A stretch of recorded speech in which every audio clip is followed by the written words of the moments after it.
Seder Insights for the Haggadah, Part 6. One of the intriguing things of the Seder is the vegetable that we dip into salt water at the beginning of the Seder. It's actually, according to the Talmud, designed to arouse curiosity of children because it's a strange practice.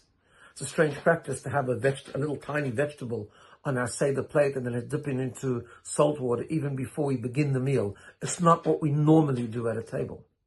But there's also a very deep symbolism in that practice. And before I share it with you, let me share with you something the great philosopher, the Maharal of Prague, says with regard to Pesach. He says that when the Jews were in Egypt, Egypt at the time was the most immoral, decadent place.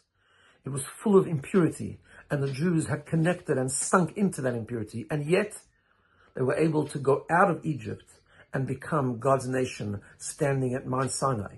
He makes the comment that actually this began with Abraham, the founder of the Jewish nation, Avraham Avinu, who was born in a place called Ur Kasdim.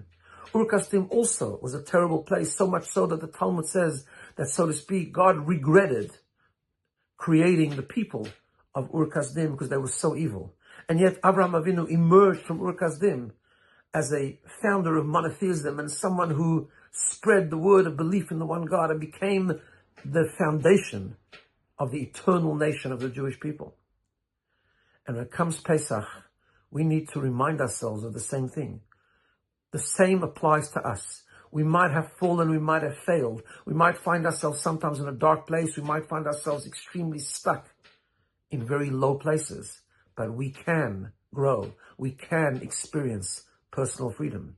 The symbol on the Seder that reminds us of that is the karpas, the vegetable. Vegetables grow in the ground, and suddenly something that is deep in the ground suddenly becomes a prominent feature at the Seder, the Holy Seder. Same idea.